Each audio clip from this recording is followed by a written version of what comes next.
Olá, eu sou o professor Lucas Neto. Bem-vinda e bem-vindo a mais uma escola bíblica no seu lar. Hoje nós vamos estudar a lição de número 4, que tem como título Deus é Triuno. Vamos então dar início à nossa aula de hoje. Introdução da lição. Nesta lição, compreenderemos a construção do conhecimento bíblico trinitário no ponto número 1. No ponto número 2 da lição, identificaremos as crenças contra a Santíssima Trindade. E finalizando o nosso estudo, realizaremos a exegese dos textos base da lição. Item número 1 da lição. A construção do conhecimento bíblico trinitário. A doutrina da Trindade, ela é exclusiva do cristianismo, que não pode ser entendida pela razão humana, sendo a sua aceitação uma questão de fé face às provas e à construção do conhecimento bíblico trinitário, a saber. E assim nós vamos começar esta construção do conhecimento bíblico trinitário a partir da definição do termo trindade. A trindade, etimologicamente, ela origina-se da palavra trinitas, do latim, e isto pela união das palavras trinus, que quer dizer triplo ou trio, e a palavra unitas, que significa unidade ou uniformidade, que nos remete então ao ensinamento de que só existe um Deus, uno, que subsiste ou consiste em três pessoas, trino, possuindo estas pessoas Deus Pai, Filho e Espírito Santo, a mesma essência, com harmoniosas vontades próprias. Só existe um Deus, consiste de três pessoas, Pai, Filho e Espírito Santo, três pessoas em um só Deus, três pessoas divinas que são um só Deus. Esta é a definição do termo trindade. Vamos passar agora a examinar alguns aspectos teológicos da doutrina da Trindade. A doutrina da Trindade parece ser contraditória, pois como pode existir três pessoas distintas que são apenas um Deus? E como a Bíblia Sagrada não menciona de forma explícita a palavra Trindade? Esta doutrina apresenta grandes tensões teológicas e discussões no que concerne à prova de sua existência. Porém, dois fatores são fundamentais e cruciais para explicar esta doutrina à luz dos ensinamentos bíblicos. E nós vamos começar pelo monoteísmo, ou a unidade de Deus. O monoteísmo, etimologicamente, origina-se da união das palavras gregas monos, que quer dizer único, e da palavra theos, que significa Deus. Portanto, único Deus, que nos remete então ao ensinamento de que só existe um Deus e não vários deuses. Então vem aí o conceito de monoteísmo, no sentido de que existe um só Deus. Outro fator é que Deus condena a idolatria. Considerando o conceito de idolatria como a de colocar no coração humano algo ou alguém no lugar de Deus, o Senhor, ele abomina esta prática. De tal modo que os israelitas, eles foram duramente punidos pelo Senhor em todas as vezes que assumiram esta posição politeísta de adorar aos falsos deuses dos povos cananeus ou dos povos estrangeiros. Esta reprovação de Deus com relação à idolatria, ela reforça o conceito do monoteísmo. Então, nós estamos falando aqui sobre o monoteísmo. Existe um só Deus. Isaías, capítulo 44, versículos 6 a 8, diz assim: Assim diz o Senhor, o Rei de Israel, seu Redentor, o Senhor dos Exércitos: Eu sou o primeiro e eu sou o último. Além de mim, não há Deus. Quem então é como eu? Que ele o anuncie, que ele declare e exponha diante de mim o que aconteceu desde que estabeleci meu antigo povo e o que ainda está para vir, que todos eles predigam as coisas futuras e o que irá acontecer. Não tremam, nem tenham medo. Não anunciei isto e não predisse muito tempo atrás? Vocês são minhas testemunhas.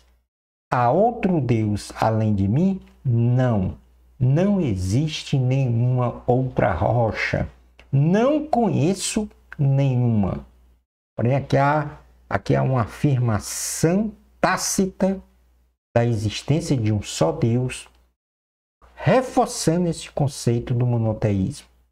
Êxodo, capítulo 20, versículos 1 ao 3, diz: Deus falou todas estas palavras: Eu sou o Senhor, o teu Deus, que te tirou do Egito, da terra da escravidão. Não terás outros deuses além de mim. Condenação da idolatria. Colocar algo ou alguém em seu coração no lugar de Deus. Isto é idolatria. Então aqui nós temos o fator do monoteísmo e a condenação da idolatria como elementos cruciais, fundamentais para estabelecer o monoteísmo e um dos pilares do conceito da Trindade, um único Deus. Dando continuidade, nós temos então a deidade das três pessoas que compõem a Santíssima Trindade. Então, um único Deus em três pessoas. Isto agregado à existência de um só Deus que substancia e prova a veracidade da doutrina da Trindade nos registros bíblicos. Nós vamos ver agora aqui, nós vimos o conceito do monoteísmo como a existência de um único Deus, e vamos ver agora a manifestação das três pessoas que nós chamamos da Santíssima Trindade. O primeiro é a manifestação do Pai Jeová. A deidade do Pai, ou seja, a divindade do Pai Jeová, é indiscutível e aceita por todos, pois existem referências bíblicas que atestam a assertiva de que o Pai é Deus.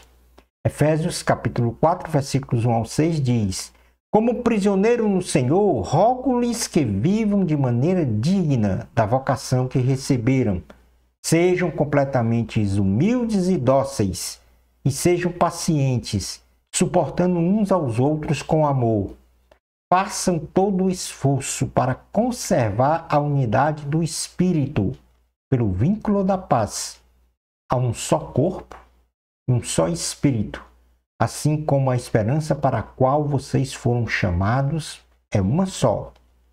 Há um só Senhor, uma só fé, um só batismo, um só Deus e Pai de todos, que é sobre todos, por meio de todos e em todos. Portanto, aqui o registro da manifestação do Pai Jeová. Passemos agora à manifestação do Filho, Jesus Cristo, a outra pessoa. A divindade do Filho, Jesus Cristo, tem sido discutível por vários segmentos religiosos e filosóficos, contrários à deidade de Cristo, ou seja, a divindade de Cristo, tendo estas tensões teológicas suporte em falsas doutrinas. Porém, a Bíblia aponta Cristo como sendo 100% Deus e 100% humano. No Evangelho de Jesus, segundo escreveu João, no capítulo 1, versículo 1, diz: no princípio era aquele que é a palavra. Essa palavra, quem é essa palavra? Jesus Cristo. Ele estava com Deus e era Deus, a segunda pessoa da Trindade. E por fim nós temos a terceira pessoa, o Espírito Santo. A divindade do Espírito Santo é firme no episódio da história de Safira e Ananias, que mentiram para o Espírito Santo por reter parte da renda oriunda da venda de uma propriedade deles. Pedro diz para Ananias, o apóstolo Pedro diz para Ananias que este mentiu para Deus na pessoa do Espírito Santo. Este episódio está registrado em Atos, capítulo 5, versículos 1 ao 4, que diz: um homem chamado Ananias, juntamente com Safira, sua mulher, também vendeu uma propriedade. Ele reteve parte do dinheiro para si, sabendo disso também sua mulher. E o restante levou e colocou aos pés dos apóstolos. Então perguntou Pedro: Ananias, como você permitiu que Satanás enchesse o seu coração, a ponto de você mentir ao Espírito Santo e guardar para si uma parte do dinheiro que recebeu pela propriedade? Ela não lhe pertencia? E depois de vendida, o dinheiro não estava em seu poder? O que levou a pensar em fazer tal coisa? Você não mentiu aos homens, mas sim a Deus. Ou seja, o Espírito Santo é Deus. Portanto, aí nós temos esta afirmativa assertiva da Trindade na postulação de um só Deus em três pessoas. E aí passemos a ver a parte sobre o Deus Trino e Uno, ou seja, confirmar, ratificar através de textos bíblicos exatamente esta condição de um só Deus em três pessoas. A Santíssima Trindade naturalmente é de difícil explicação no sentido material de sua existência.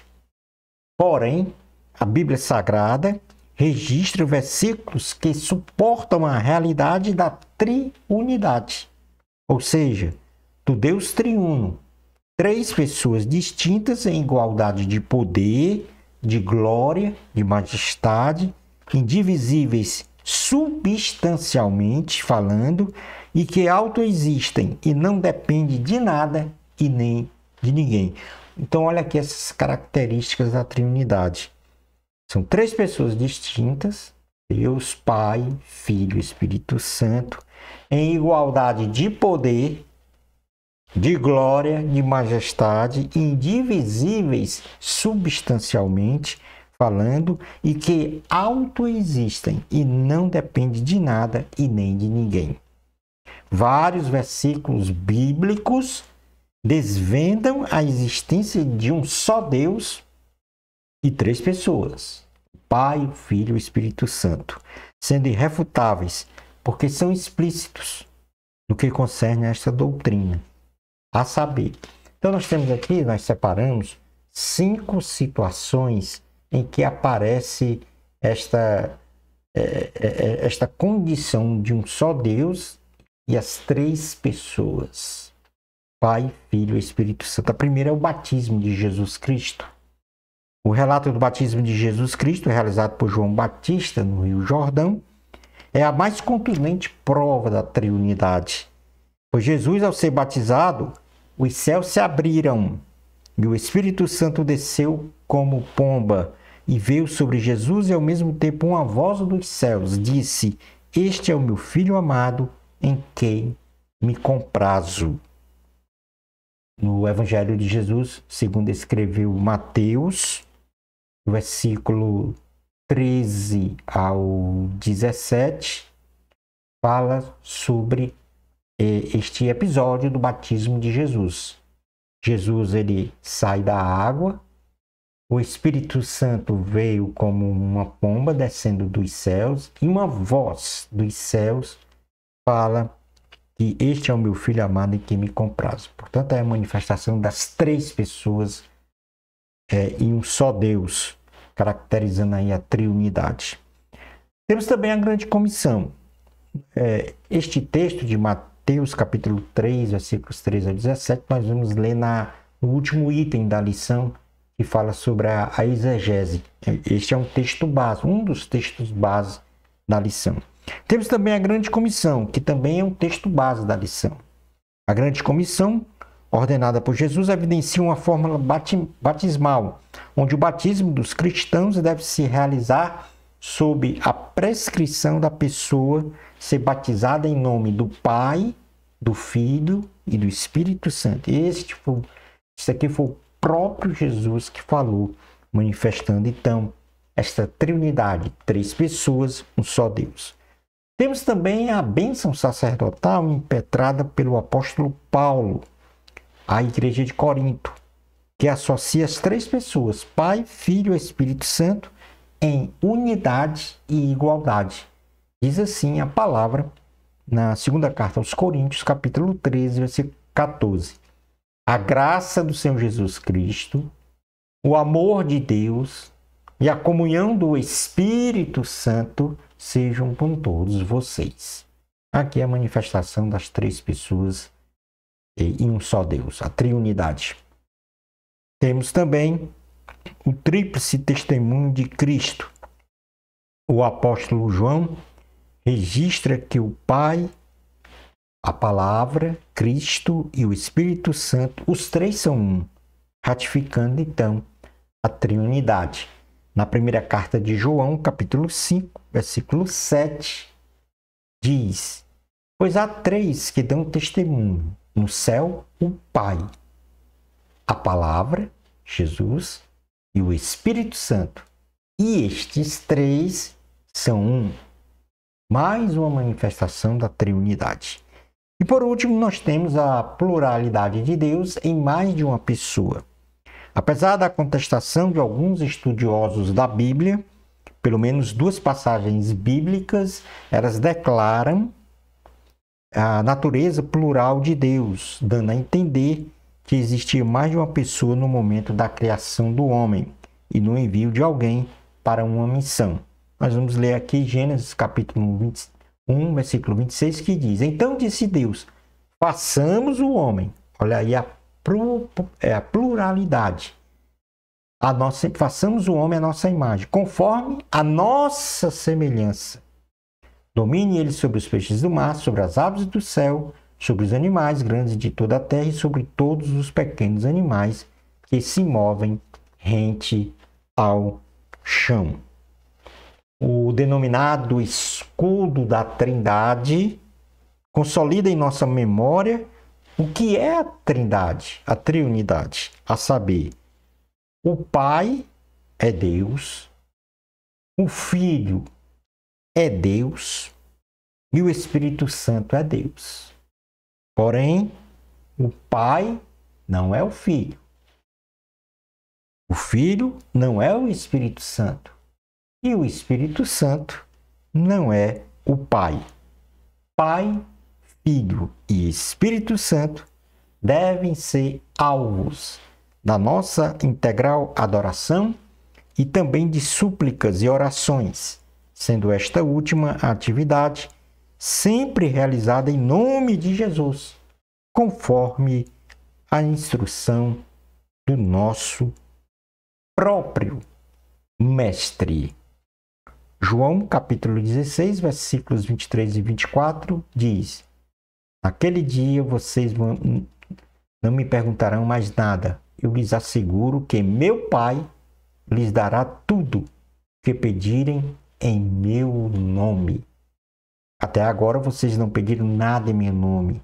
Peçam e receberão, para que a alegria de vocês seja completa. Portanto, aqui o Senhor Jesus fala de Deus Pai e que a oração, as súplicas, a adoração deve ser feita em nome de Jesus. Na sequência, nós vamos agora para o item 2 da lição. Vamos falar agora sobre as crenças contra a Santíssima Trindade. Ou seja, as resistências filosóficas e teológicas contra este conceito da Trindade, da Triunidade, um só Deus em três pessoas. Inúmeras vãs filosofias e tradições ao longo do tempo buscam desvirtuar o conceito de Santíssima Trindade, até de forma grotesca, descabida e sem guardar qualquer convencimento teológico ou espiritual. O apóstolo Paulo, na carta aos Colossenses, Colossenses 2:8, ele diz: tenham cuidado para que ninguém os escravize através de filosofias vãs e enganosas, que se fundamentam nas tradições humanas e nos princípios elementares deste mundo, e não em Cristo. Então ele nos conclama a não se deixar levar por estas falsas doutrinas, e dentre as mais importantes, ou importantes delas, podemos mencionar então pelo menos aí 3.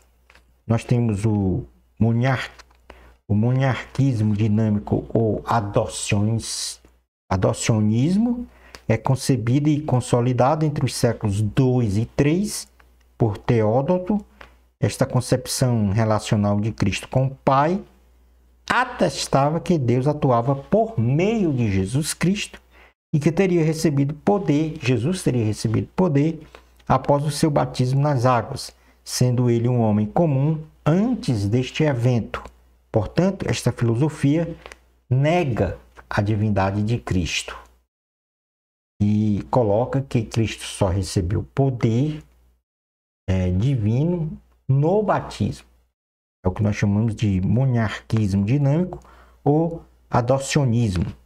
Mas nós temos também o monarquismo modalista, ou unicismo, ou patripacianismo, ou sabelianismo. Esta concepção de Noeto, Praxeas e Sabélio nega a Trindade e preserva o reconhecimento da divindade, bem como das designações do Pai, Filho e Espírito Santo, acreditando ser uma mesma pessoa com 3 nomes distintos. E o que é isso? Esta é uma posição unitarista, que revela um só Deus, aliás, uma posição do unicismo, que revela um só Deus em uma só pessoa com atividades distintas no tempo cronológico. O Pai no Antigo Testamento, o Filho no Novo Testamento e o Espírito Santo desde a ascensão de Cristo. Então aqui, este monarquismo modalista, que nós conhecemos também por unicismo, eles na realidade negam a Trindade. Não existe 3 pessoas, mas uma só pessoa que se apresentou em tempos diferentes. O Pai no Antigo Testamento, o Filho no Novo Testamento e o Espírito Santo após a ascensão de Jesus. Esta também é uma heresia. E por último, nós temos aqui, equivocadamente ficou escrito aí arianismo, mas é unitarismo, tá? No lugar aí da palavra arianismo, vamos escrever ou leia-se como unitarismo ou unitarianismo. E o que é isso? Unitarismo ou unitarianismo é uma corrente de pensamento teológico que afirma a unidade absoluta de Deus, rejeitando, portanto, a Trindade. Os unitaristas creem que Deus era um e único ser ou ente, um único indivíduo, pessoa ou hipóstase, todo-poderoso, onipresente, onisciente, eterno, etc. Ou seja, Deus é um ser pessoal, individual e único em todos os sentidos. Então não existem as 3 pessoas, Pai, Filho e Espírito Santo. existe um único Deus absoluto em um só ser. É o unitarismo. Portanto, aí estão as três, vamos dizer assim, correntes teológicas contrárias à crença da Trindade. O monarquismo dinâmico, o monarquismo modalista, também conhecido como unicismo, e o unitarismo. Na sequência, as posições contrárias à doutrina da Trindade, essas posições aí, século II, século III, causaram grandes tensões teológicas, grandes discussões, interpretações errôneas sobre Deus, mas foi no Concílio de Constantinopla, em 381 depois de Cristo, que Atanásio, 293 a 373, concebeu e consolidou o credo da Igreja Católica, que defende a Santíssima Trindade. E creio, o que foi então este credo? Este credo foi para afirmar a Santíssima Trindade, um só Deus em três pessoas, Pai, Filho e Espírito Santo. E o que diz esse credo? Esse credo diz: creio em um só Deus, Pai Todo-Poderoso, Criador do céu e da terra, de todas as coisas visíveis e invisíveis. Creio em um só Senhor, Jesus Cristo, Filho unigênito de Deus, nascido do Pai antes de todos os séculos, Deus de Deus, luz da luz, Deus verdadeiro de Deus verdadeiro, gerado, não criado, consubstancial Pai. Por ele todas as coisas foram feitas, e por nós, homens, e para nossa salvação, desceu dos céus. E encarnou pelo Espírito Santo no seio da Virgem Maria, e se fez homem, também por nós foi crucificado sob Pôncio Pilatos, padeceu e foi sepultado. Ressuscitou ao terceiro dia, conforme as Escrituras, e subiu aos céus, onde está sentado à direita do Pai. De novo há de vir em sua glória para julgar os vivos e os mortos, e o seu reino não terá fim. Creio no Espírito Santo, Senhor, que dá a vida, e procede do Pai e do Filho, e com o Pai e o Filho é adorado e glorificado, ele que falou pelos profetas. Creio na Igreja una, santa, católica e apostólica, professo um só batismo para a remissão dos pecados, e espera a ressurreição dos mortos e vida do mundo que há de vir. Amém. Portanto, aí nós temos o credo do Concílio de Constantinopla, que ratifica a Santíssima Trindade. Vamos agora para o ponto número 3 da lição, a exegese dos textos base da lição. E nós vamos ter aqui dois textos básicos. O primeiro, Mateus, capítulo 3, versículos 15 ao 17, que diz assim: respondeu Jesus: deixe assim por enquanto, convém que assim façamos para cumprir toda a justiça. E João concordou. Assim que Jesus foi batizado, saiu da água. Naquele momento, os céus se abriram, e ele viu o Espírito de Deus descendo como pomba e pousando sobre ele. Então a voz dos céus disse: este é o meu Filho amado, em quem me agrado.